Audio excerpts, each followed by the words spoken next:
आ जाए negative list पर। Section 66D पर थे हम लोग, हाँ या ना?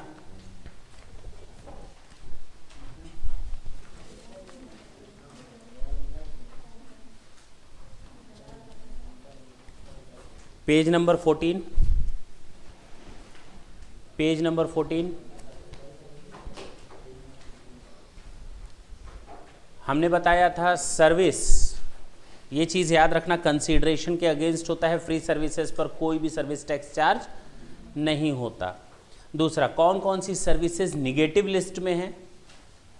सर्विसेज निगेटिव लिस्ट में हैं, पहली गवर्नमेंट ऑफ इंडिया, या गवर्नमेंट अगर सर्विसेज प्रोवाइड करती है तो वो निगेटिव लिस्ट में है। मैक्सिमम सर्विसेज गवर्नमेंट की निगेटिव लिस्ट में है,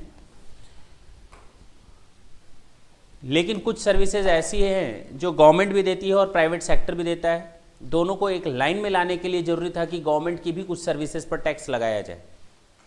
अब चाहे वो स्पीड पोस्ट से रिलेटेड हो, एक्सप्रेस पार्सल पोस्ट हो, लेकिन बेसिक मेल सर्विसेज पर, मनी ऑर्डर पर कोई सर्विस टैक्स नहीं लगता, क्योंकि वहां पर कोई प्राइवेट सेक्टर नाम की चीज़ है ही नहीं। क्यों? पहली चीज़। दूसरा, ट्रांसपोर्टेशन पर टैक्स लग जाता है, चाहे वो गुड्स का ट्रांसपोर्टेशन हो, चाहे वो पैसेंजर्स का ट्रांसपोर्टेशन हो। एयरक्राफ्ट सर्विसेज पर भी गवर्नमेंट अगर सर्विसेज देती है तो उस पर भी टैक्स लग जाता है, सर्विस टैक्स, वो भी निगेटिव लिस्ट में नहीं है। क्लियर है?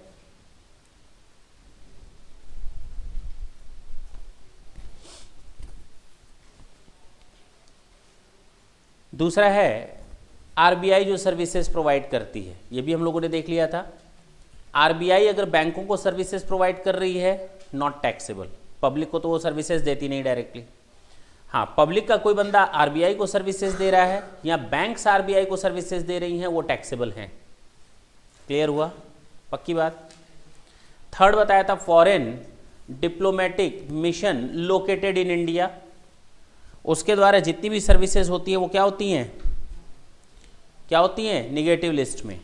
अच्छा, कोई बाहरी बंदा फॉरेन डिप्लोमेटिक मिशन को अगर सर्विसेज दे रहा है तो वो भी नॉन टैक्सेबल है। ठीक है? टू और बाई दोनों। हाँ, जहां पर हम लोग को आज रुकना था, that is your agricultural services. क्यों? मैं एक चीज पहले क्लियर कर दूं, बिल्कुल क्लियर कट कर दूं, जहां बच्चे बार बार कंफ्यूज होते हैं, पता नहीं क्यों मिक्स कर देते हैं चीजों को। हम लोग यहां केवल सर्विस टैक्स पढ़ रहे हैं। क्या पढ़ रहे हैं? और सर्विस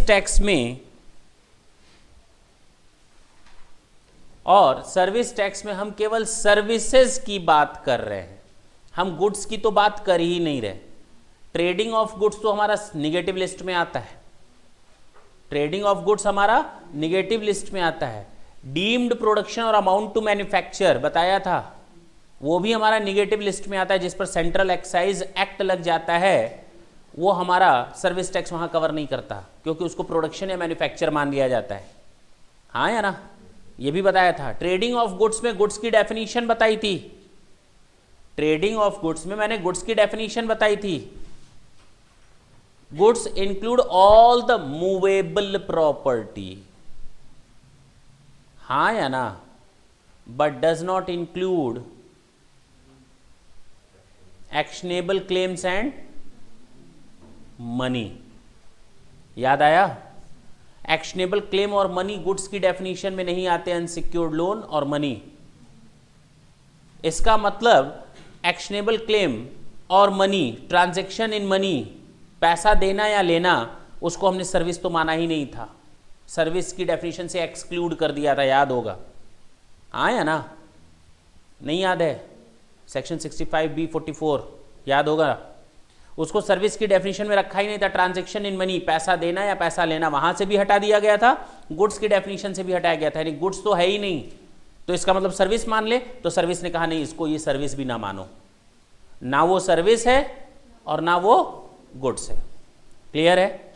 चलो, तो गुड्स की डेफिनेशन में ऑल मूवेबल प्रॉपर्टीज, जिसमें एक्सक्लूड किया गया एक्शनेबल क्लेम एंड मनी, लेकिन इंक्लूड था गुड्स की डेफिनेशन में सिक्योरिटीज, ग्रोइंग क्रॉप्स। याद रखना, ग्रोइंग क्रॉप्स। अब जो हम बात करेंगे आज, वो हम एग्रीकल्चर की बात करने जा रहे हैं।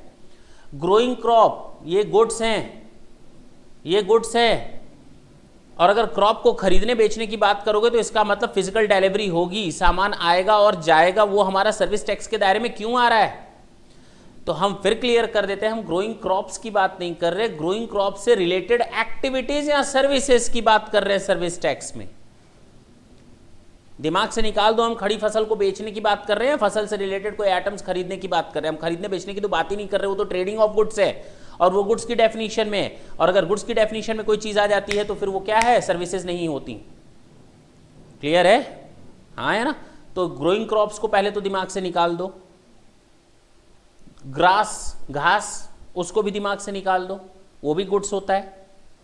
सिक्योरिटीज हमारे गुड्स होते हैं, शेयर्स, डिवेंचर, बॉन्ड्स खरीदना और बेचना, वो भी हमारी गुड्स होती हैं। ट्रेडिंग ऑफ गुड्स बताया था, माना जाता है गुड्स की डेफिनेशन में, वहां शामिल किया गया था ट्रेडिंग ऑफ गुड्स में। क्लियर हुआ? आज हम लोग जो डिस्कस करने जा रहे हैं, अब इसके बाद जरा ढंग से सुनेंगे। जो आपको असाइनमेंट दिया गया है उसमें पेज नंबर 15 पर वर्ड जरा ढंग से पढ़ेंगे। वर्ड लिखा हुआ है सर्विसेज, अंडरलाइन कर लें सर्विसेज, ब्रैकेट बना लें, सर्किल बना लें, हाईलाइट कर लें, जो करना हो। केवल हम यहां सर्विसेज की बात कर रहे हैं। सर्विसेज रिलेटिंग टू, सर्विसेज उन चीजों से संबंधित जो एग्रीकल्चर या एग्रीकल्चरल प्रोड्यूस से रिलेटेड है। We are just talking about services only, nothing else. तो सर इसका मतलब निगेटिव लिस्ट में खेती से रिलेटेड अगर हम कोई सर्विसेज देते हैं वो निगेटिव लिस्ट में होंगी? हाँ, वो निगेटिव लिस्ट में है। अगर हम जानवरों की देखभाल के लिए भी कोई काम करते हैं, क्या वो भी आ जाएगा? हाँ, जरा देखते हैं कैसे, ढंग से सुनेंगे। एक एक लाइन बहुत इंपॉर्टेंट है, मुश्किल से 10-15 मिनट लगेगा अगर ढंग से समझेंगे तो। Agricultural operations directly related to production of, ठीक है ना? agricultural operation directly related to production of any agricultural produce including cultivation, कल्टी मारना ये नहीं है, ठीक है, कल्टीवेशन है। कल्टीवेशन मीन्स क्या होता है अभी मैं बताता हूं। Relating to, including cultivation, harvesting, threshing, plant protection और टेस्टिंग। पहले यहां पर वर्ड था सीड टेस्टिंग, अब सीड टेस्टिंग हटाकर केवल लिख दिया गया है टेस्टिंग। सीड का मतलब बीज को टेस्ट करने से रिलेटेड वो सर्विसेज देना, अब वो नहीं है। अब काफी सारे टेस्टिंग आते हैं, सॉइल टेस्टिंग, जमीन को टेस्ट करना, वो भी शामिल है। Testing means all types of testing. खड़ी फसल को टेस्ट करना, सीड को टेस्ट करना, हाँ है ना, ये सारी चीजें आ जाएंगी। अब फिर से मैं पढ़ता हूं, ढंग से सुनना।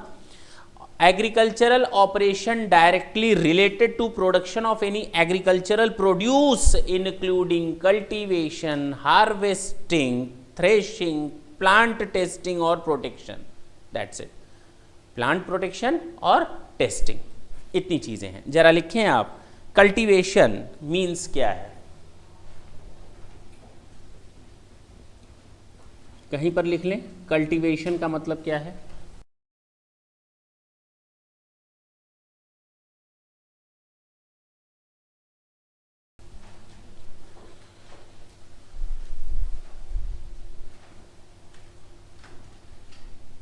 To prepare and use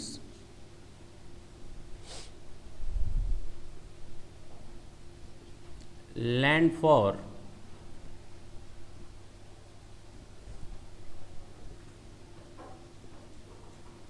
growing crops और प्लांट्स। प्लांट्स का मतलब पौधे हैं, प्लांट का मतलब मशीन न समझ लेना, हाँ या ना?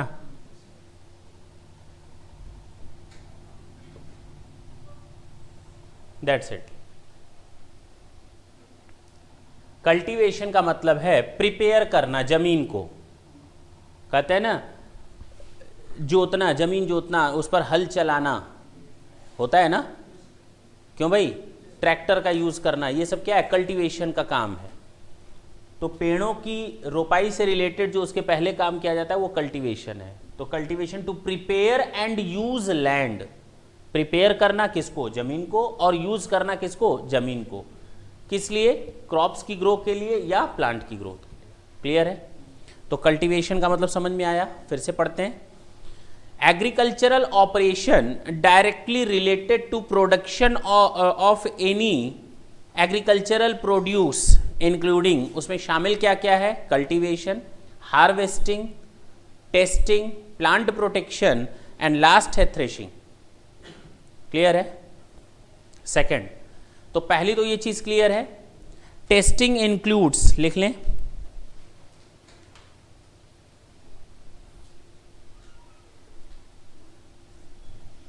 Testing includes testing of equipments, कहीं पर लिखें testing includes testing of equipments, testing of water for farming, यानी पानी का भी टेस्ट करना, परीक्षण करना, स्वाद चखना नहीं, टेस्ट करना, testing of water for farming, testing of agriculture and agricultural produce, seed testing, soil testing, SOIL soil, seed testing, soil testing, that's it. ये सारे टेस्टिंग हैं जो अब निगेटिव लिस्ट में हैं। ये सारे टेस्टिंग जो हम एग्रीकल्चरल प्रोड्यूस को प्रोड्यूस करने के लिए सर्विसेज देते हैं, वो सारे के सारे क्या हैं, निगेटिव लिस्ट में। तो सारे के सारे डायरेक्टली रिलेटेड एक्टिविटीज जो एग्रीकल्चरल या एग्रीकल्चरल प्रोड्यूस के लिए हैं, चाहे वो हार्वेस्टिंग हो, कल्टीवेशन हो, थ्रेशिंग हो, प्लांट प्रोटेक्शन हो या टेस्टिंग हो, सारे के सारे निगेटिव लिस्ट में। चलो, ये सारी एक्टिविटीज हमारी निगेटिव लिस्ट में है। क्या मैं अगर लेबर सप्लाई का काम करूं, क्या वो भी निगेटिव लिस्ट में है? तुम्हें खेती करने के लिए 50 लेबरों की जरूरत है, मैं तुम्हें 50 लेबर देता हूं, तो क्या वो माफ है? हाँ, माफ है। सेकंड पॉइंट यही है, जरा पढ़े, supply of form labour, supply of, अरे भैया वो भी खेती करते मजदूर हैं, ठीक है, वो भी खेती से रिलेटेड, माफ करो। प्रोसेसेस, ढंग से सुनेंगे आप, processes carried out at an agricultural farm including tending, pruning, cutting, harvesting, drying, cleaning, trimming, sun drying, पता नहीं क्या क्या, ये सारे की सारी एक्टिविटीज जो किसी एग्रीकल्चरल प्रोड्यूस को मार्केट तक ले जाने के लिए जरूरी होता है, अदरवाइज कोई खरीदेगा ही नहीं। फसल काट करके रख लो, लोग उसको खरीदते थोड़ी जाते हैं, है कि नहीं। साफ सुथरा चावल हो, है कि नहीं, वीट हो, उसमें से सब निकला रहता है ना, जो उसकी पत्तियां होती है, क्या कहते हैं मुझे नहीं मालूम, भूसी वगैरह पता नहीं क्या क्या बोला जाता है, वो सब साफ सफाई होती है तो हम लोग खरीदने जाते हैं। तो फसल को मार्केट में सेल करने लायक बनाने तक जितनी भी एक्टिविटीज होंगी वो सब माफ है, वो सब निगेटिव लिस्ट में। क्लियर है। सॉर्टिंग, ग्रेडिंग, कूलिंग और bulk packaging and such like operation, ढंग से सुनना, आगे जो इंपॉर्टेंट वर्ड बस यहीं पर है, which do not alter the essential characteristics of agricultural produce, and these activities are done only to make the product marketable in primary market। Word लिखा हुआ है, लिखा है ना, हम केवल प्रोडक्ट को प्राइमरी मार्केट यानी फर्स्ट टाइम जब मेरे यहां से सेल होगा, फर्स्ट टाइम, प्राइमरी का मतलब होता है फर्स्ट टाइम जब सेल होगा, जहां वहां तक पहुंचाने के लिए जरूरी है कि हम उसमें वो एक्टिविटीज करें, बिना उसके सामने वाला हमसे कोई खरीदने नहीं आएगा। तो ये सारी एक्टिविटीज फसल को मार्केटेबल प्राइमरी मार्केट में करने के लिए जरूरी हैं, तो ये सारी निगेटिव लिस्ट में है। तो जमीन को तैयार करने से रिलेटेड, पेड़ पौधे उगाने या फसल उगाने से रिलेटेड एक्टिविटीज, फसल काटने से रिलेटेड एक्टिविटीज और फसल को मार्केट तक ले जाने से रिलेटेड जितनी भी एक्टिविटीज हैं, सारी की सारी निगेटिव लिस्ट में। क्लियर है या नहीं?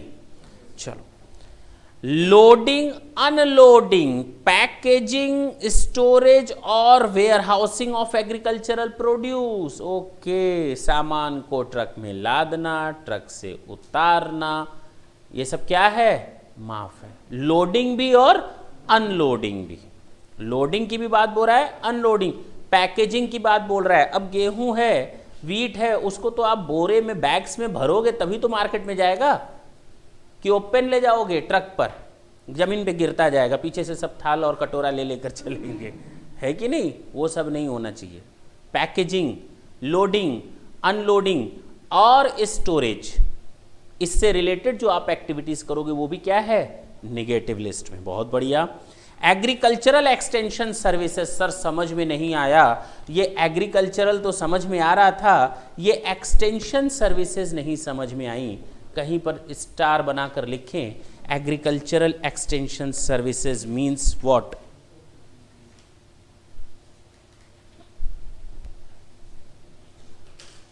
मीन्स लिख लें, एग्रीकल्चरल एक्सटेंशन सर्विसेज हेडिंग दे करके आगे लिखें मीन्स। क्या मतलब है? Application of scientific research, means application of scientific research and knowledge to agricultural practices and knowledge to agricultural practices,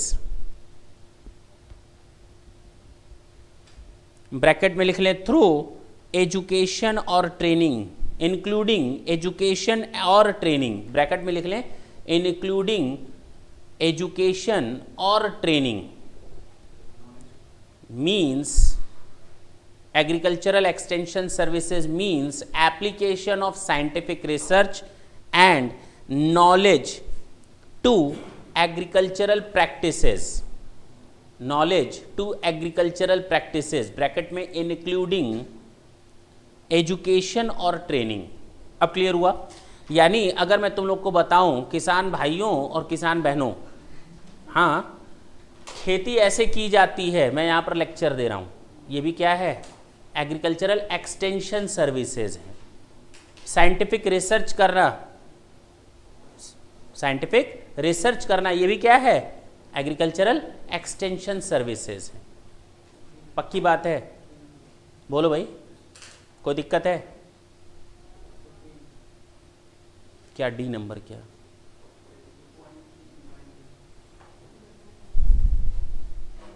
आ रहे हैं, टेंशन ना लें, छूटा नहीं है। Services by any agricultural produce marketing committee और बोर्ड और service provided by a commission agent for sale और परचेज ऑफ एग्रीकल्चरल प्रोड्यूस।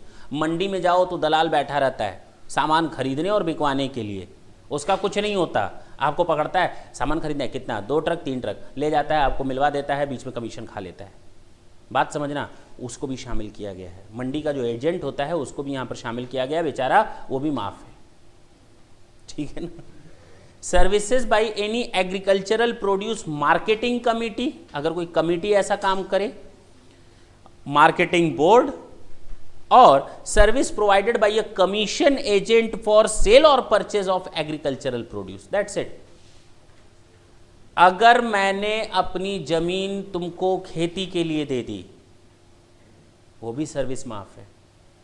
अगर मैंने तुम्हें किराए पर, फ्री में नहीं, मैंने अपनी जमीन किराए पर तुमको खेती पर दे दी तो वो भी माफ है।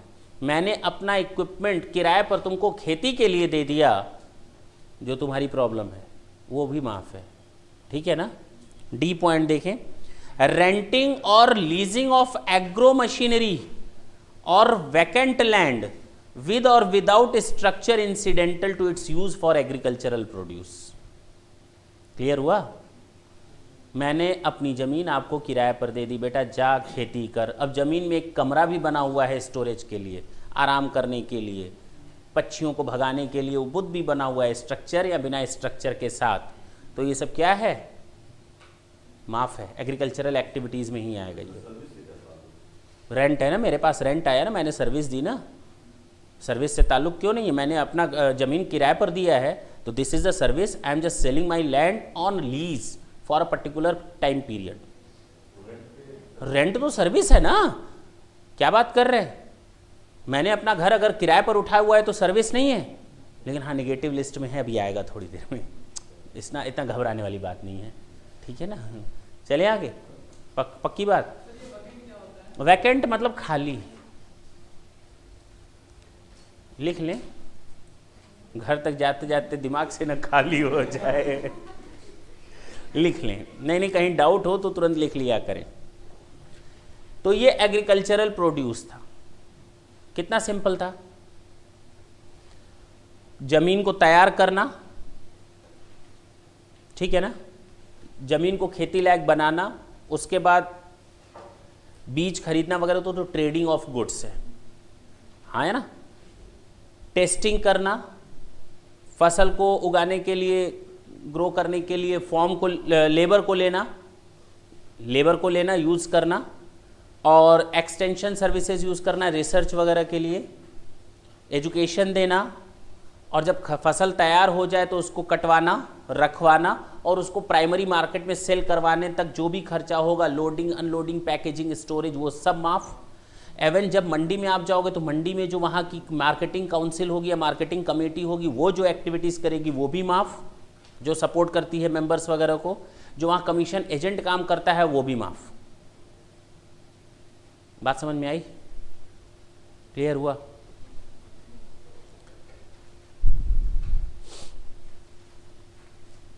अब जो मैं बताने जा रहा हूँ वो लिखें, एग्रीकल्चर से रिलेटेड, और बहुत ही इम्पॉर्टेंट पॉइंट है ये।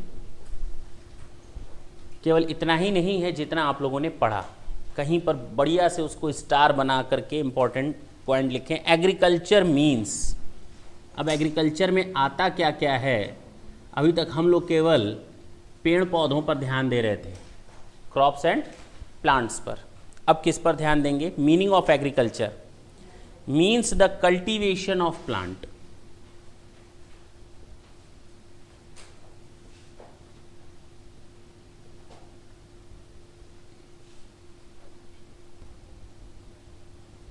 and rearing of all life forms of animals except rearing of horses for food,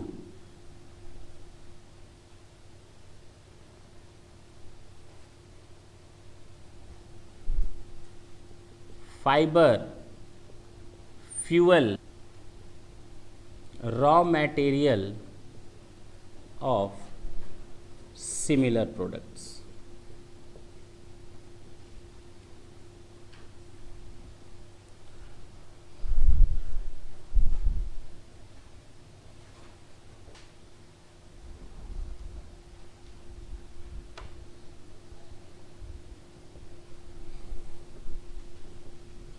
Rearing means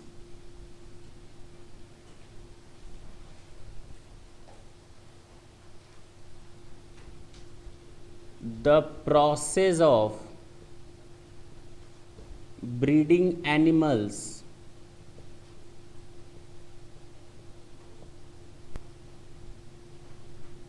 or birds and caring for them as they grow.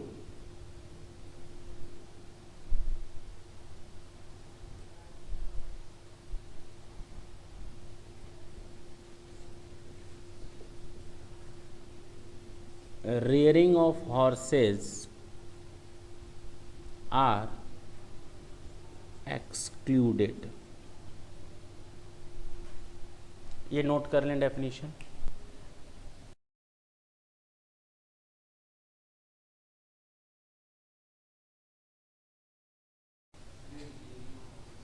आ रहे हैं, अभी तो शुरू किया है, इसी को ही बताना है। एग्रीकल्चर का मतलब जान रहे हैं क्या है? यहां तक तो ठीक था, यहां तक तो बात समझ में आ रही थी, हम लोग अभी तक किसी की बात कर रहे थे। एनिमल्स की ब्रीडिंग से रिलेटेड, पक्षियों की ब्रीडिंग से रिलेटेड भी अगर मैं कोई काम करता हूं, वो भी एग्रीकल्चर की एक्टिविटीज में आएगी। नई नस्लें पैदा करना, कहते हैं ना, नई नई नस्लें पैदा करना। पहले एक पेड़ में आम की नस्लें नई नई उगाना, रियरिंग करना, जानवरों की नई नस्लें ब्रीडिंग करना, वो है rearing means the process of breeding animals and or birds and caring for them as they grow. हाँ या ना? आपका क्लोन बनाना, क्लोन भी तो आता है, इंसानों का क्लोन बनाना एक्चुअल में वो लीगली अलाउड नहीं है, लेकिन जानवरों का तो क्लोन हो सकता है, हाँ या ना? तो उसकी बात कर रहे हैं। Rearing means the process of breeding animals और बर्ड्स, क्लोन भी शामिल है, केवल क्लोन की बात नहीं कर रहे, नई नस्लें पैदा करना, चाहे जानवरों की हो चाहे पक्षियों की हो, और उनको केयर करना बढ़ने तक, पहली चीज। दूसरा, rearing of horses are specially excluded, horses को बिल्कुल किनारे किया गया है। तो बफेलो शामिल है क्या? हाँ शामिल है, इसका मतलब वो आएगा। चलो, मीन्स द कल्टीवेशन, एग्रीकल्चर का मीन्स क्या होता है अब समझ में आया रेयरिंग का मतलब? Means the cultivation of plant and rearing of all life forms of animals, जिंदा जानवरों की rearing, except the rearing of horses for food, fibre, fuel, raw material of similar products. फिलहाल हमको केवल एक चीज याद रखनी है कि एग्रीकल्चर इंक्लूड करता है किसको? एग्रीकल्चर का मतलब बताया गया है। एग्रीकल्चर, हम यहाँ जानवरों की खरीद फरोख्त में नहीं लगे हुए हैं, हम यहाँ एग्रीकल्चरल प्रोड्यूस की परचेज और सेल में नहीं लगे हुए हैं, हम यहाँ सर्विसेज देने की बात कर रहे हैं। हम बार बार आकर वहीं अटक जा रहे हैं, किस पर? हम सर्विसेज देने की बात कर रहे हैं। यानी अगर मैं कोई सर्विसेज देता हूँ प्लांट से रिलेटेड, कल्टीवेशन से रिलेटेड, रेयरिंग से रिलेटेड, वो शामिल है सर्विस किसमें? एग्रीकल्चरल एक्टिविटीज़ में। और एग्रीकल्चरल एक्टिविटीज से रिलेटेड सर्विस अगर आप दोगे तो वो निगेटिव लिस्ट में है, ठीक है? तो रेयरिंग से रिलेटेड, कल्टीवेशन ऑफ प्लांट से रिलेटेड आप कोई भी सर्विस दोगे वो क्या है? निगेटिव लिस्ट में। पक्की बात? आगे बढ़ सकते हैं, लिखें एक पॉइंट, एग्जाम्पल्स।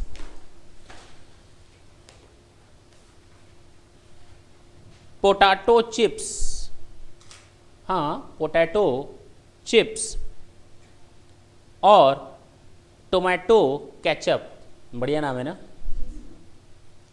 क्या ये एग्रीकल्चरल प्रोड्यूस हैं या नहीं? नो। क्यों? क्योंकि वो प्राइमरी मार्केट के बाद है और उनका एसेंशियल कैरेक्टरिस्टिक चेंज हो गया है। क्या जमीन से टोमेटो केचप निकला था? हाँ बोलो ना।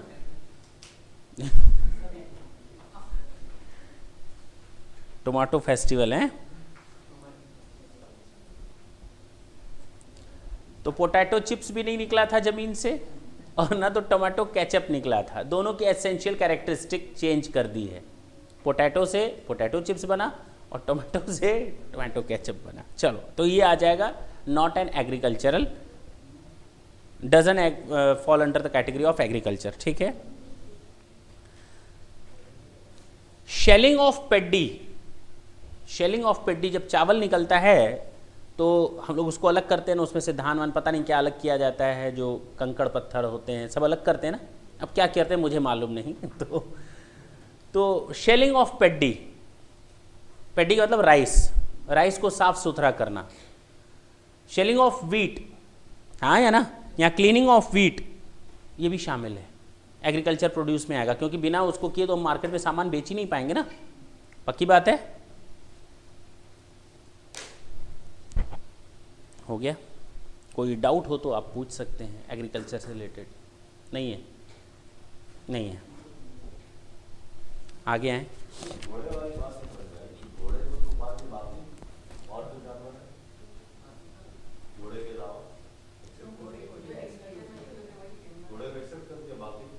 बकरियां आप हार्वेस्टिंग एग्रीकल्चरल प्रोड्यूस के लिए यूज़ कर सकते हैं? नहीं कर सकते? करते हैं? हाँ सब आ जाएगा, आ जाएगा।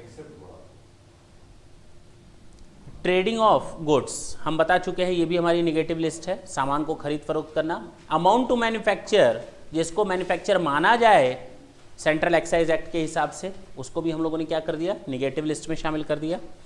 सेलिंग ऑफ स्पेस और time slot for advertisement other than advertisement broadcast by radio और टेलीविजन। मैंने ये भी पिछले क्लास में बता चुके हैं कि रेडियो और टीवी पर अगर आप एडवर्टीजमेंट देते हो, टाइम स्लॉट देते हो या स्पेस देते हो, तो उस समय जो आप पेमेंट करते हो वो सर्विस टैक्स के दायरे में आएगा। लेकिन वही प्रिंट मीडिया में, होर्डिंग, कन्वेंस में, वॉल पर कुछ भी आप लिखते हो वो सर्विस टैक्स के दायरे में नहीं आएगा। ठीक है ना, बोलो भाई। चलो, बेटिंग, गैम्बलिंग, अच्छा, services by way of access to a road और a bridge on payment of toll charges. घर से निकले, बताया था, रास्ते पर पहुंचे तो टोल चार्जेस वाले ने रोक लिया, आगे जाना है रास्ते में। उसने कहा रास्ते पर जाना है, मैंने कहा नहीं, ये रास्ता जाता कहाँ है, दोनों में फ़र्क है। तो उसने कहा इस रास्ते पर जाने के लिए आपको क्या करना पड़ेगा, है कि नहीं। तो जो टोल टैक्स चार्ज किया जाता है वो भी निगेटिव लिस्ट में है, पहली चीज़। दूसरी चीज़, लेकिन अगर मुझे टोल टैक्स ऑथराइज जिसको किया था कलेक्शन के लिए, उसने मुझे ऑथराइज कर दिया कि भैया तू वसूल कर, तो मैं जो उसको सर्विसेज दे रहा हूँ वो सर्विस टैक्स के दायरे में आएगा। जो ऑथराइज बंदा है अगर वो टोल टैक्स कलेक्शन का काम करता है उसको सर्विस टैक्स नहीं देना। क्लियर है। चलो, बेटिंग, गैम्बलिंग और लॉटरी। बेटिंग, गैम्बलिंग और लॉटरी कहीं पर लिखें पैरा। क्यों निगेटिव लिस्ट में मालूम है, क्योंकि सर्विस टैक्स सेंट्रल टैक्स है और बेटिंग, गैम्बलिंग पर अधिकार देना स्टेट गवर्नमेंट का पार्ट है कि हमारे स्टेट में जुआ चलेगा, कैसीनो चलेगा, हाँ है ना, लॉटरी बेचना, महालक्ष्मी, धनलक्ष्मी, कुबेर, फलाना और ढिमाका, ये सब चलेगा। ये स्टेट गवर्नमेंट का हिस्सा है, सेंट्रल गवर्नमेंट का नहीं। तो लिखें, tax on betting and gambling is a state subject. Betting और gambling is a state subject.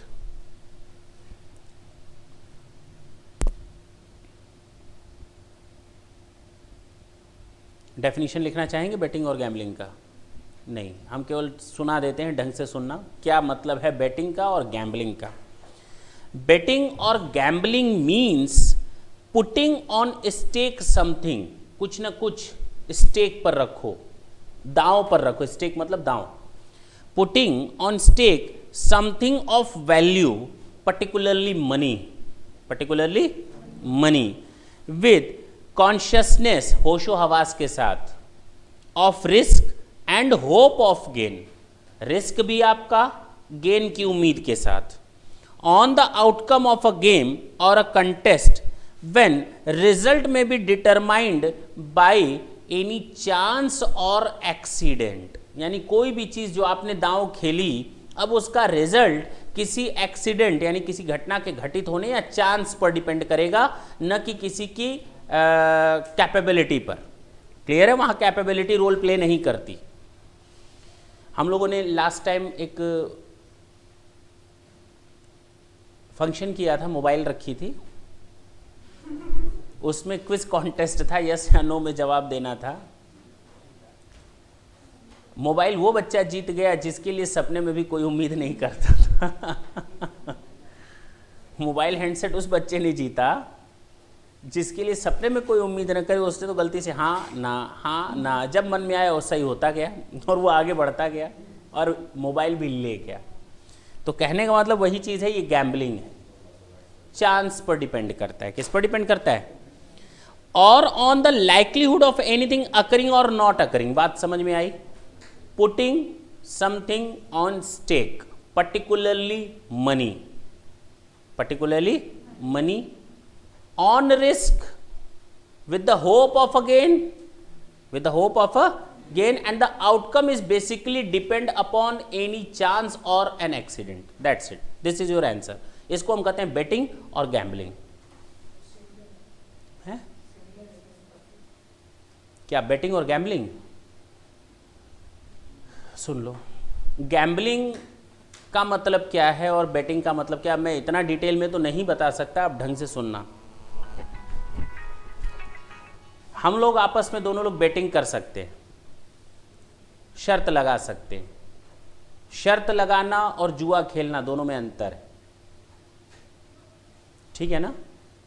आप अपनी गाड़ी से 10 किलोमीटर 5 मिनट के अंदर जाकर दिखाइए, 1,000 रुपये का इनाम मिलेगा। ये क्या है? ये बेटिंग है, ठीक है ना। गैम्बलिंग किसको कहेंगे? 3 पत्ती, कैसीनोज, ये सब गैम्बलिंग के पार्ट है। क्या है ये? गैम्बलिंग के पार्ट है। कि वहाँ बेटिंग भी होती है? बेटिंग नहीं है, वो गैम्बलिंग है, ठीक है ना। अगला पॉइंट देखें, ट्रांसमिशन और distribution of electricity by an electricity transmission और डिस्ट्रीब्यूशन यूटिलिटी, दैट्स इट। सही है। एजुकेशन से रिलेटेड ढंग से देखेंगे, services by way of pre school यानी प्लेवे, स्कूल के पहले का school, and education up to a higher secondary school और इक्विवेलेंट। हायर सेकेंडरी स्कूल कहां तक? 12th की senior secondary, higher secondary school और इक्विवेलेंट। क्लियर है? 12th तक जो आप स्टडी करते हैं वो सब सर्विस टैक्स के दायरे में नहीं आती। फिर आगे सुने तो क्या सर हम बीकॉम एमकॉम करेंगे तो क्या सर्विस टैक्स के दायरे में आएगा? आगे की लाइन सुने, education as a part of a curriculum for obtaining a qualification recognised by any law. हाँ या ना? For time being in force. तो क्या बीकॉम एमकॉम आ जाएगा, बीएससी आ जाएगा? ना, वो नहीं आएगा। लॉ इन फोर्स से है वो, ठीक है, कानून बना हुआ है उन डिग्रियों के लिए। Education as a part of an approved vocational education course, जो वोकेशनल कोर्स करवाते हैं, approved vocational education course, approved courses आप करवाइए, कोई सर्विस टैक्स नहीं देना पड़ेगा। मैं मोबाइल बनाना सिखाऊंगा तुम लोग को ताकि तुम लोग को रोजगार मिले, वोकेशनल कोर्स है। मैं फ्रिज बनाना सिखाऊंगा, टीवी बनाना सिखाऊंगा, ये सब क्या है? वोकेशनल कोर्सेज हैं। और ये एजुकेशन सारे के सारे क्या हैं? नहीं, कई लोगों की मोबाइल ख़राब भी होती है, बात करते रहते हैं तो ख़राब होती है, तो सीख लेंगे तो वो बच जाएगा पैसा। देखें ढंग से, नोट्स लिखें, नोट लिखें। Services provided by international school, note number 1, services provided by international school. देखते हो ना, फलाना इंटरनेशनल स्कूल, फलाना वर्ल्ड स्कूल लिखा रहता है ना, अब वर्ल्ड स्कूल खुल रहे हैं। Services provided by international school are also covered under negative list, are also covered under negative list. Point number 2,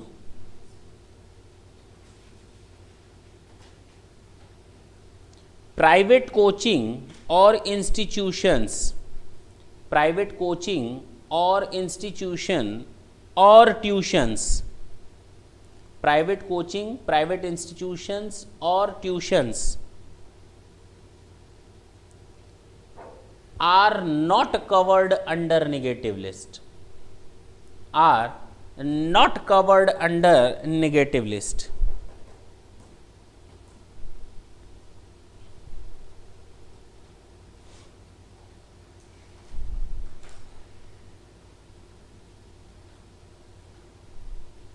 point number 3, services provided to, services provided to educational institutions are taxable. यहां हम उन services की बात कर रहे हैं जहां पर कोई एजुकेशनल इंस्टीट्यूट हम लोगों को सर्विसेज देता है, लेकिन अगर हम एजुकेशनल इंस्टीट्यूट को सर्विसेज दे रहे हैं तो वो टैक्सेबल होगी। तो services to educational institutions are taxable.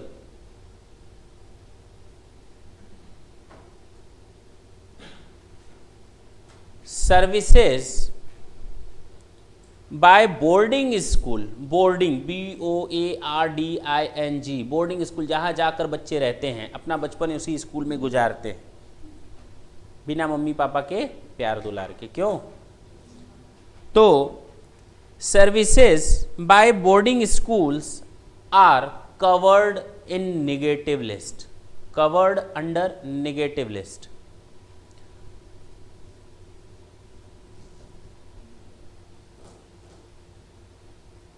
अब एक बात बताओ, हम यहाँ केवल एजुकेशनल फैसिलिटी के रिलेटेड बात कर रहे हैं।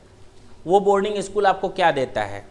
घर देता है, रूम देता है, वाटर फैसिलिटीज़ देता है, इलेक्ट्रिसिटी फैसिलिटीज़ देता है, साफ़ सफाई की फैसिलिटी देता है, कई सारी डिफरेंट टाइप की फैसिलिटीज़ देता है, नहीं देता? क्या वो फैसिलिटीज़ भी इसी में आएंगी? ब्रैकेट में उसके आगे लिख दें बोर्डिंग स्कूल का, जहाँ पर आपने ख़त्म किया है उसके आगे लिखें सी बंडल्ड सर्विसेज। सी मतलब देखो, बंडल्ड सर्विसेज, बंडल है, बंडल्ड सर्विसेज, ये हम लोग पढ़ेंगे अंडर सेक्शन 66F। जब एक साथ कई चीज़ें मिक्स करके दी जाती हैं, सर्विस भी, प्रोडक्ट भी, खाना भी दिया जा रहा है वहाँ पे, स्कूल बैग्स भी दिए जा रहे हैं, बुक्स भी दी जा रही हैं, ये सब क्या है? बंडल्ड सर्विसेज हैं, एक साथ कई सर्विसेज का मिक्सचर। तो वहाँ पर हम कितना माने और कैसे अलग करें, ये हम लोग पढ़ेंगे किस सेक्शन में? 66F में। ठीक है, तो एजुकेशन सारा क्लियर है कि लॉ से रिलेटेड अगर हम कोई एजुकेशन प्रोवाइड कर रहे हैं, लॉ से related means law in force, जिसके लिए कानून बना हुआ है, हायर सेकेंडरी स्कूल तक, प्री स्कूल सब माफ़ हैं, सब नेगेटिव लिस्ट में है। लेकिन हाँ, हायर एजुकेशन में अगर हम जाते हैं तो जो गवर्नमेंट द्वारा अप्रूव्ड सर्टिफिकेट्स हम लेते हैं वो सब माफ़ हैं, वो सब माफ़ हैं। वोकेशनल एजुकेशन ट्रेनिंग लेते हैं लेकिन अप्रूव्ड होने चाहिए, वो भी माफ़ है। बोर्डिंग स्कूल कोई सर्विसेज प्रोवाइड करता है, वो भी माफ़ है। इंटरनेशनल IB सर्टिफिकेट देने वाला इंटरनेशनल स्कूल जो होते हैं वो भी माफ़ हैं। Private coaching, private tuitions, private institutions वो माफ़ नहीं है। क्लियर?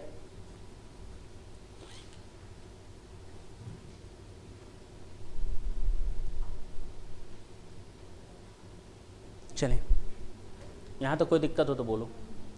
तो हम लोगों ने जो आज दो नई चीज़ें और इम्पॉर्टेंट चीज़ें पढ़ी, वो एग्रीकल्चरल प्रोड्यूस से रिलेटेड और दूसरा एजुकेशन से related. Next point, services by way of renting of residential dwelling for use as residence. अगर आप किसी किराएदार को अपना घर किराए पर दे दें, माफ़ है, नेगेटिव लिस्ट में, नेगेटिव लिस्ट में है।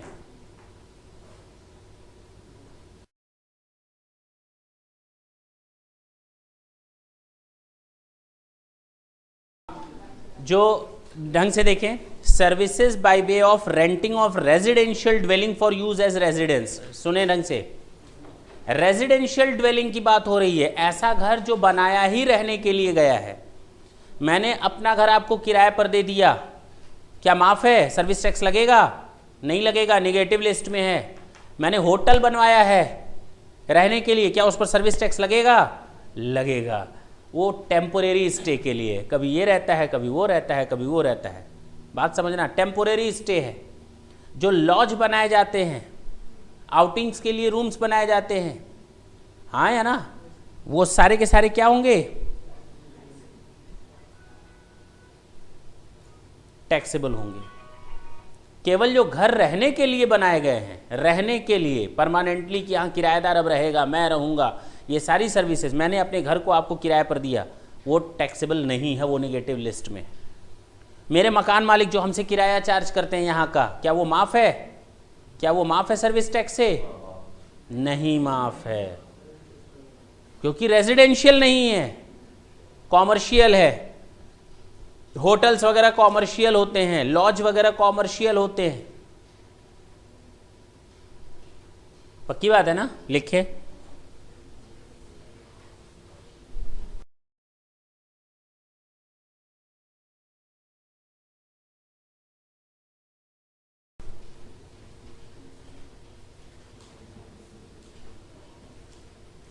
Residential house on rent, residential house on rent used for commercial purposes, use for commercial purposes, आगे लिख लें टैक्सेबल, आगे लिख दें टैक्सेबल।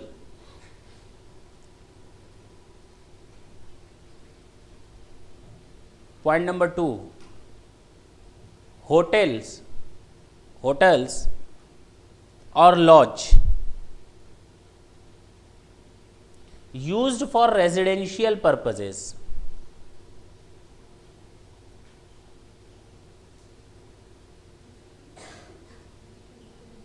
क्या होगा? टैक्सेबल, क्योंकि ये कॉमर्शियल यूज है। क्या है ये? ब्रैकेट में लिख दें टैक्सेबल और ब्रैकेट में लिख दें कॉमर्शियल पर्पजेस। ठीक है, अगला point,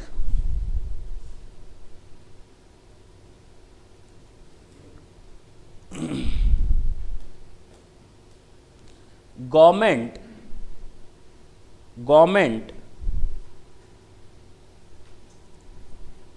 allot houses to its employees, government allots houses to its employees, क्या टैक्सेबल है? नहीं है, नहीं है वो टैक्सेबल, क्योंकि वो रेजिडेंशियल पर्पस के लिए यूज होते हैं, नॉट टैक्सेबल। क्लियर हुआ? That's it. तो घर के लिए केवल एक चीज याद रखना, जो रेजिडेंशियल पर्पस के लिए यूज होता है घर परमानेंटली, नॉट टेम्पोरेरीली और नॉट फॉर कॉमर्शियल यूज, वो टैक्सेबल है। लेकिन जो घर रहने के लिए यूज होता है वो टैक्सेबल नहीं है।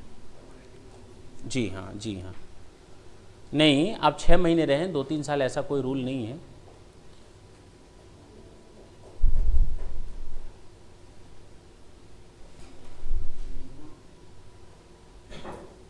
नेक्स्ट देखें, services by financial sector, services by financial sector, financial sector, deposit लेना, डिपॉजिट देना, लोन लेना, लोन देना, हाँ या ना?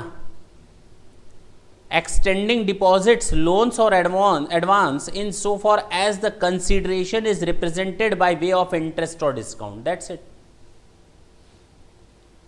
ये तो ट्रांजेक्शन इन मनी हो गया ना, आया ना? तो सर्विसेज बाय फाइनेंशियल सेक्टर ये बिल्कुल नेगेटिव लिस्ट में है। सेल और purchase of foreign currency amongst bank reauthorized dealer of foreign exchange और amongst bank and such dealers, लिखें, इस पर लिखें services by financial sectors, services by financial sector.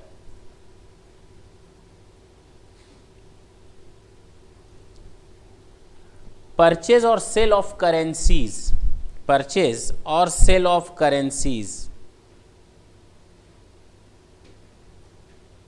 Are not taxable, क्योंकि हम करेंसीज, देखो ना, गुड्स में शामिल नहीं था, गुड्स की डेफिनेशन से हटाया गया था एक्शनेबल क्लेम एंड मनी, लेकिन फॉरेन करेंसी को हम सेल या परचेस कर रहे हैं, एक तरह से गुड्स को ही तो खरीद या बेच रहे हैं, और ये ट्रांजैक्शन इन मनी है।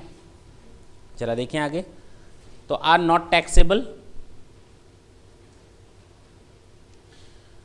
मेरे पास, सुनो, मैंने इसको 10 लाख रुपए का सामान उधार बेचा है, मेरे पास 10 लाख रुपए का बिल है, मैं उस बिल को लेकर बैंक के पास गया, देख मैंने इस आदमी को माल सेल किया है और ये बड़ा ही जेन्युइन आदमी है, समय पर माल बेचता है। बैंक ने तुरंत अपना रिपोर्ट कार्ड निकाला, उसमें इस आदमी की हिस्ट्री देखी, कहा ठीक, आदमी तो जेन्युइन है, तुम्हें 10 लाख रुपए मिल जाएगा, इसमें कोई दो राय नहीं।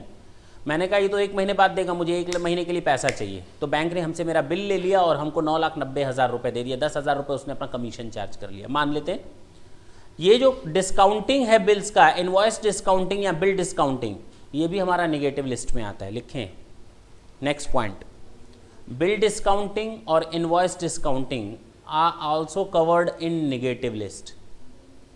बिल डिस्काउंटिंग और invoice discounting are also covered in negative list. Next point, future contracts are also covered in negative list. अब सुनो, फ्यूचर कॉन्ट्रैक्ट में होता क्या है?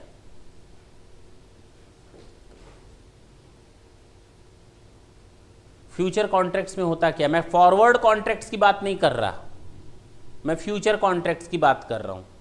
फॉरवर्ड और फ्यूचर में फर्क होता है। फॉरवर्ड कॉन्ट्रैक्ट के लिए कोई ऑर्गेनाइज्ड वे में माल परचेज या सेल नहीं किया जाता।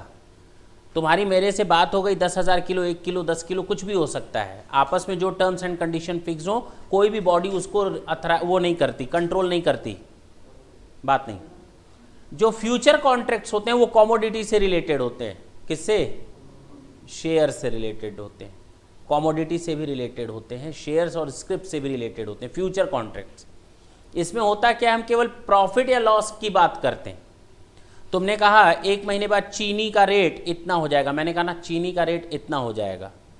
तुमने कहा ना इससे ऊपर नहीं बढ़ेगा, मैंने कहा ना इससे ऊपर बढ़ेगा। अगर उससे ऊपर बढ़ गया तो जो डिफरेंस होगा तुम हमें दोगे, अगर उसके नीचे रहा तो जो डिफरेंस होगा वो हम तुम्हें देंगे।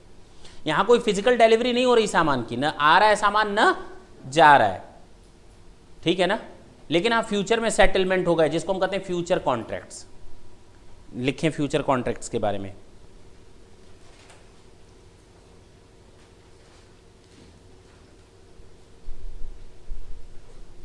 Future contracts are not taxable. लिख दिया है कि नहीं लिखा है? लिख चुके हो?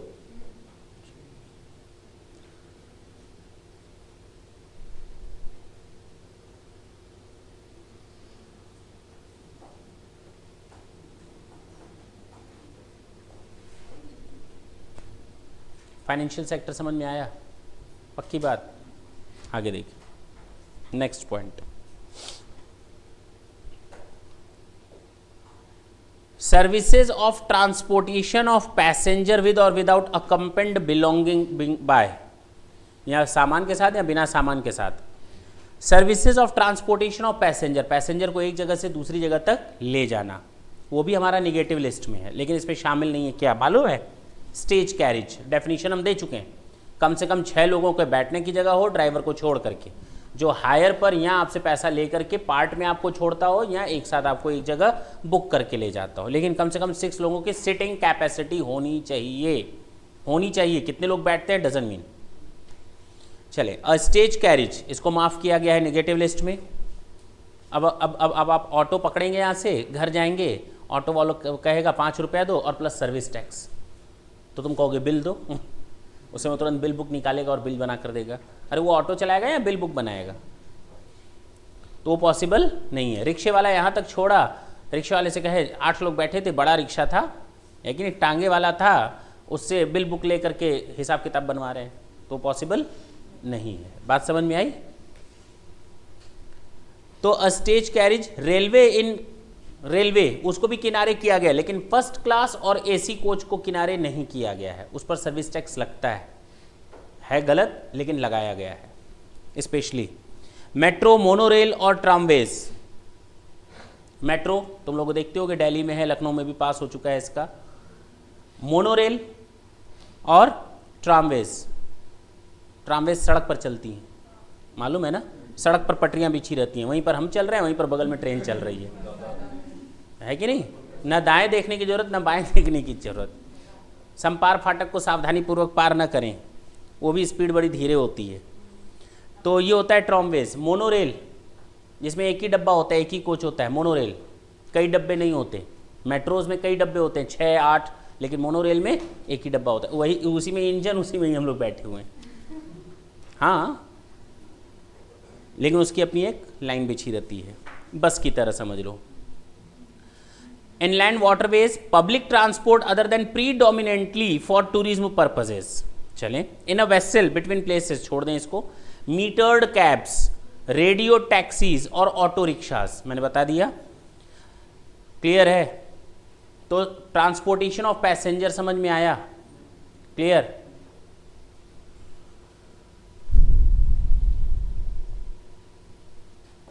ट्रांसपोर्टेशन ऑफ गुड्स, जिस तरह लोग पैसेंजर बन करके सामान, या तो खुद बैठ जाएं, या तो सामान कोई बैठा नहीं, तो खुद बैठ गए तो भी सर्विस टैक्स, अब सामान को बैठा देंगे।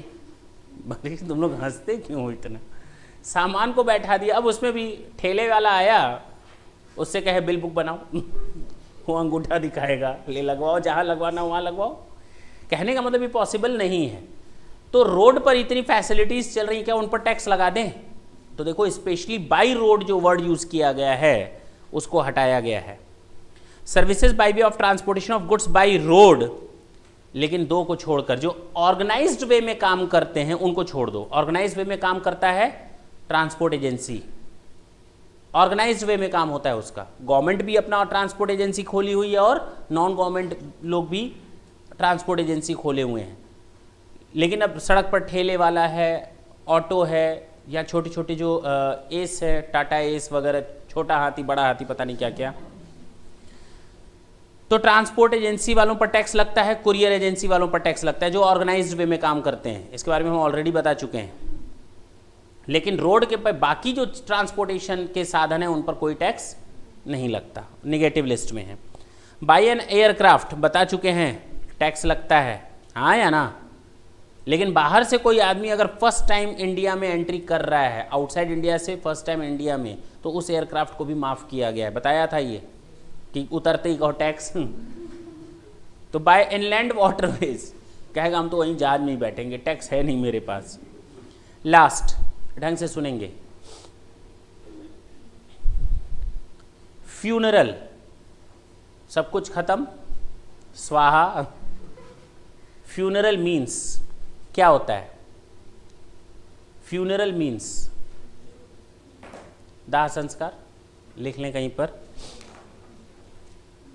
फ्यूनरल को कहा जाता है ceremony of dead body.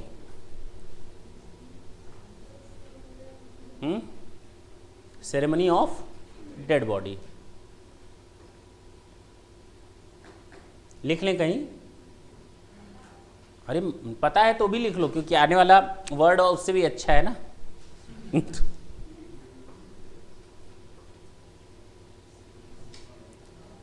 Burial लिख लें, क्या होता है?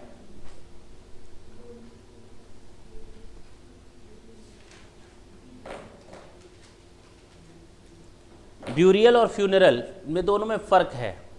क्या फर्क है बताए? जो पूजा पाठ होती है डेड बॉडी की, हाँ या ना, हाँ, वो ब्यूरियल कह रहता है। और जब आज दाह संस्कार होता है उसको हम फ्यूनरल कहते हैं। दोनों में फ़र्क समझना। एक वर्ड दिया हुआ है क्रीमेटोरियम, उसका मीनिंग लिखें, मालूम है? क्रीमेटोरियम जरा लिखें, उसका मतलब है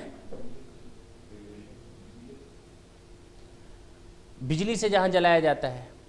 लिखें, a place of dead body, a place or building, a place or building where dead bodies are to be burn, where dead bodies are to be burn. Electricity से वो भी होता है, ठीक है। इसको हम क्रीमेटोरियम कहते हैं। लास्ट, मॉर्चुरी कहाँ पे होता है? क्या होता है ये मॉर्चुरी? अरे इतने तुम लोग हॉरर शो देखते हो? नहीं, हाँ, डेड बॉडी हॉस्पिटल में, बिल्कुल बिल्कुल बिल्कुल, मॉर्चुरी उसी को कहते हैं। लिखें, part of the hospital to keep dead bodies. देखते नहीं हो हॉरर शो में कि उसी में से ही निकलता है कोई, पूरे हॉस्पिटल में कोई नहीं रहता, वो अकेला घूमता है, किसी को पता भी नहीं चलता। Part of the hospital to keep dead bodies. Burial का बताया था ceremony of dead body. Clear हुआ?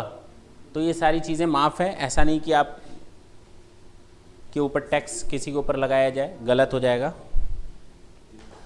सुने, अब मैं क्वेश्चन पूछता जाऊंगा, आपको उसका जवाब देते जाना है, ठीक है। देखते हैं जितनी निगेटिव लिस्ट आप लोगों ने पढ़ी उसके लिए आप कितने पॉजिटिव हैं।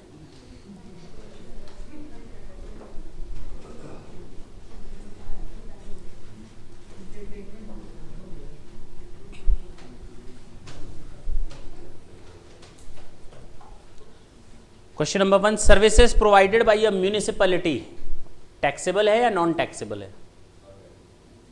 सर्विसेज प्रोवाइडेड बाय म्यूनिसिपैलिटी अरे गवर्नमेंट है, गवर्नमेंट की डेफिनेशन में शामिल किया गया है, इसको माफ है, not taxable. Services provided by department of post by speed post, taxable है स्पीड पोस्ट। स्पीड पोस्ट को अलग करा गया है, कोरियर को अलग किया गया है, भले ही गवर्नमेंट दे रही है लेकिन स्पीड पोस्ट टैक्सेबल है, एक्सप्रेस पार्सल पोस्ट टैक्सेबल है। Services by the central government in relation to an aircraft, aircraft private और गवर्नमेंट दोनों का है, टैक्सेबल हो जाएगा, याद रखना, कंपटीशन बराबरी की होनी चाहिए। Service provided by any person to RBI, RBI को सर्विस दोगे तो टैक्सेबल है, आरबीआई सर्विस देगी तो टैक्सेबल नहीं है, आरबीआई को हम दे रहे हैं तो टैक्सेबल होगा। Services in relation to rearing of buffaloes, rearing of buffaloes not taxable, क्योंकि रेयरिंग ऑफ हॉर्सेस टैक्सेबल है, अदर देन हॉर्सेस टैक्सेबल नहीं है, एनिमल और birds. Services in relation to rearing of a horse, rearing of horse taxable है, बहुत बढ़िया। Services provided by a consignee agent in relation to sale of goods on behalf of the consignor, taxable है, माल खरीदने बेचने से related हम services दे रहे हैं तो सर्विसेज टैक्सेबल है। कहां मैंने करवाया था इसको माफ? अरे एग्रीकल्चरल प्रोड्यूस के कमीशन एजेंट को हटाया था ना केवल, बाकी को क्यों हटाएंगे हम? Manufacturing of goods by A small scale manufacturer who is claiming exemption, क्यों भाई? Manufacturing of goods by small scale manufacturer क्यों नॉन टैक्सेबल? ये नॉन टैक्सेबल बिल्कुल सही, क्योंकि गुड्स है, सामान खरीदने बेचने और बनाने पर कोई टैक्स नहीं लगता, सर्विस टैक्स। या सर्विस कहाँ पे है? सर्विस तो है ही नहीं, है कि नहीं? Sale of space by advertisement in mobile phones, केवल रेडियो और टीवी का टैक्सेबल है, मोबाइल फोन्स का टैक्सेबल नहीं है। Sale of space of advertisement to be broadcast on Sony TV taxable होगा। Toll charges for access to a road, road पर पहुंचने के लिए टोल टैक्स दिया, नॉट टैक्सेबल। टोल टैक्स माफ किया है ना, लेकिन हाँ टोल टैक्स कलेक्शन वाला माफ है, लेकिन उस टोल टैक्स कलेक्शन वाले ने भी किसी को दूसरे को एजेंसी दे दी, वो टैक्सेबल है। Service provided by any person to national highway authority for collecting toll charges, ढंग से सुनना, services provided by any person, underline कर लेंगे, नहीं है तो भी, टू नेशनल हाईवे अथॉरिटी, हम एक एजेंट की तरह काम कर रहे हैं नेशनल हाईवे अथॉरिटी के बिहाफ पर कलेक्शन के लिए, क्या टैक्सेबल होगा? ये टैक्सेबल हो जाएगा। Service provided by a person for organising a betting event, betting event को ऑर्गेनाइज कर रहे हैं, service provided by a person for organising a betting event taxable हो जाएगा। बेटिंग इटसेल्फ टैक्सेबल नहीं है, गैम्बलिंग इटसेल्फ टैक्सेबल नहीं है, लेकिन उस इवेंट को ऑर्गेनाइज करना टैक्सेबल होगा। Entry fee paid for watching a play drama इन कमानी और ऑडिटोरियम, अच्छा एक चीज़ छूट गई हम लोगों से, अम्यूजमेंट और एंटरटेनमेंट फैसिलिटी अभी भी नहीं बताया, चलो उसको बता देते हैं, पहले ये देख लें। Fee for pre school education not taxable. Fee charge by ICI for CA course not taxable, law being in force, कानूनन अपराध नहीं है। Services in relation to accommodation in a hotel, hotel में हमने घर लिया रेंट पर, टैक्सेबल है। Services by way of renting of a dwelling units for use as a residence नहीं है, रहने के लिए टैक्सेबल नहीं है। Transport of passenger bye railway in an air conditioner coach taxable है। Transportation in a metered taxi taxable नहीं है। मीटर्ड ऑटो रिक्शा कैब्स इन पर टैक्स नहीं लगता है। एंटरटेनमेंट और अम्यूजमेंट फैसिलिटी लास्ट कैसे छूट गया भाई? इसमें दिया है कहीं पर कि छोड़ दिए हैं उसमें? अच्छा था, पढ़ने से छूट गया था। Admission to entertainment events, entertainment events और access to amusement facility. Entertainment events, mall है, मॉल में आप एंट्री करते हो, माफ है, कोई टैक्स नहीं लगेगा। वहाँ पर देखो तो बच्चों के खेलने कूदने की भी चीज़ होती है। अम्यूजमेंट फैसिलिटी भले ही सिंगल राइड क्यों ना हो तो भी वो भी माफ़ है। आप वाटर पार्क जाते हो, वो भी माफ है, अम्यूजमेंट है वहां पर, झूला झूलते हो, ऊपर से सरकते हो, जमीन पानी पर आकर गिरते हो, वो भी माफ है, वो भी क्या है, माफ है। अब जमीन पर गिरेंगे कौन जाएगा? तो असल में उसमें पानी नहीं रहता ना, वाटर पार्क नाम में पानी नहीं रहता, ठीक है। तो कहने का मतलब ये वो सब माफ है। उसके बाद ब्यूरियल होगा, फ्यूनरल होगा। फिलहाल शांत रहें, हैं? हाँ आ रहे हैं, ढंग से सुनेंगे। Entertainment events,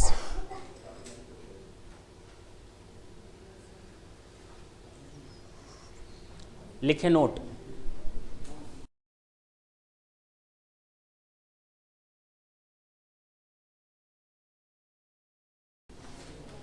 admission to entertainment events और amusement facility, admission to entertainment events और access to amusement facility. Note number one, it's a subject matter of state. Tax levied is a subject matter of state. लिख लें, जो बोल रहे हैं कम से कम वो लिखें। Tax levied is a subject matter of state, hence not taxable। पहली चीज।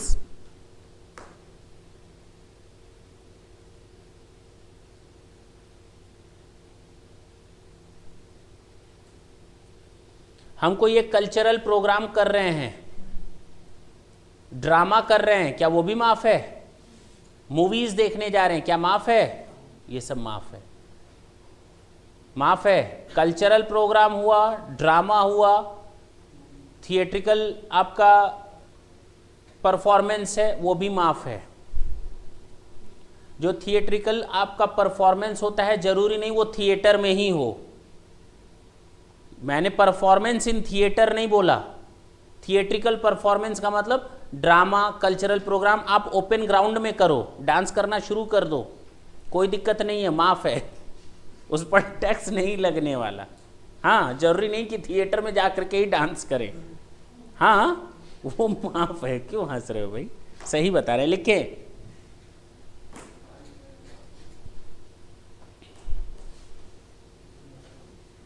टैक्स ऑन वो लिख लिया, subject matter of state. Second लिखें, a club does not fall in the category of amusement facility. A club does not fall in the category of amusement facility, hence taxable, hence taxable। एक club अपने members को ढेर सारी सुविधाएं देता है, facilities देता है, वो सब टैक्सेबल होती हैं, हाँ या ना? उसको अम्यूजमेंट थोड़ी बोलोगे। ऑक्सिलरी सर्विसेज, लास्ट लाइन है, ऑक्सिलरी यानी सहायक services. Auxiliary services provided by a person, auxiliary services provided by a person, bracket में लिख दो event manager etcetera.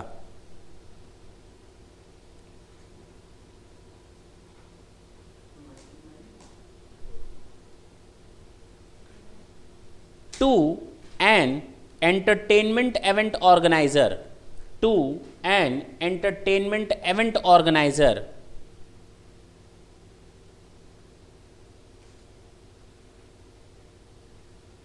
to an entertainment event organizer shall not fall in the negative list, hence taxable, shall not fall in the negative list, hence taxable।